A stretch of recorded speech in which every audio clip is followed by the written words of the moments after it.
ராமாயணத்திலே சுந்தர காண்டம் ஒரு புகழ்பெற்ற காவியம். அனுமனின் ஆற்றல்களை அவனுக்கு தெரிவிக்கும் அற்புத சாசகமே.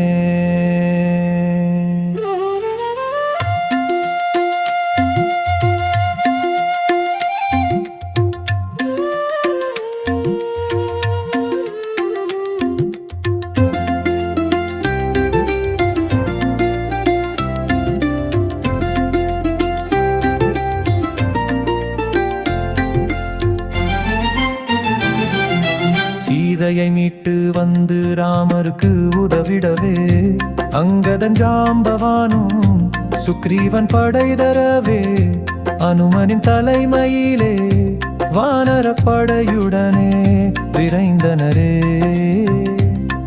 அடையாளமாகவே தன் விரல் மோதிரத்தை அனுமனிடம் ராமருமே கொடுக்கின்றார். இலங்கை தீவினிலே சீதையும் இருப்பதையும் ஜடாயு சகோதரனும் கூறுகையில் அனுமன் ஒருவனே கடல் தாவும் வீரனென இலங்கைக்கு சென்று வர அனுப்பினரே உடனே.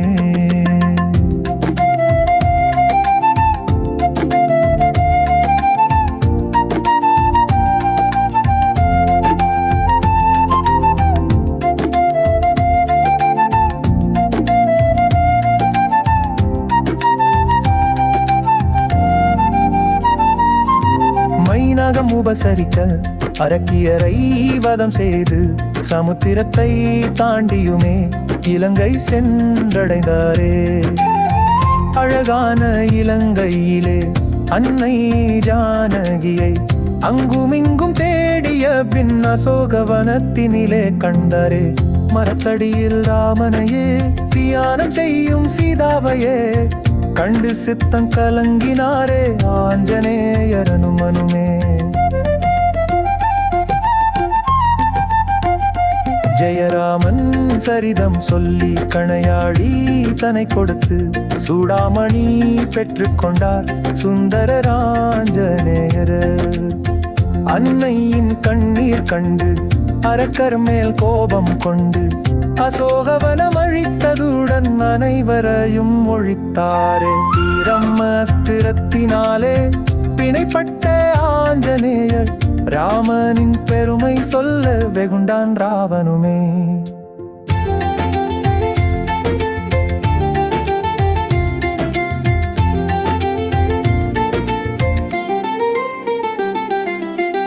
அனுமனின் செயலை கண்டு அவன் மேல் கோபம் கொண்டு வையுங்கள் தீ அவனின் வாளுக்கென்றான் ராவணனும். வாலில் வைத்த நெருப்பினாலே வெந்ததே இலங்கையுமே. அரக்கனின் அகந்தைதனை அழித்தார் அனுமனுமே. அன்னையின் கண்ணீர் கண்டு அரக்கர் மேல் கோபம் கொண்டு அசோகவனம் அழித்ததுடன் அனைவரையும் ஒழித்தாரே.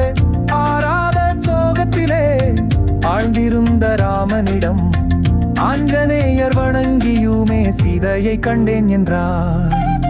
வைதேகி வணங்கி தந்த சூடாமணியை கொடுத்ததுடன் நடந்தவை அனைத்தையுமே கூறினாரே மாருதியே.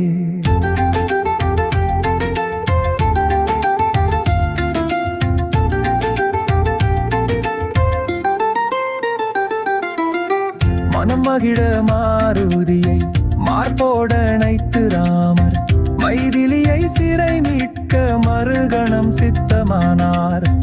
ஆழ்கடலில் அணை கட்டி அனுமானும் இலக்குவனும் அழித்திட்டார். ராவணனை சிறை மீட்டார் சீதையையும். அயோத்தி சென்று ராமருமே அகிலம் புகழ ஆட்சி செய்தார்.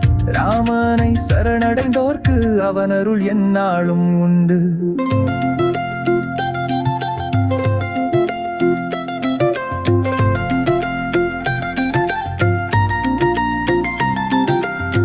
பரிபூரண பக்தனே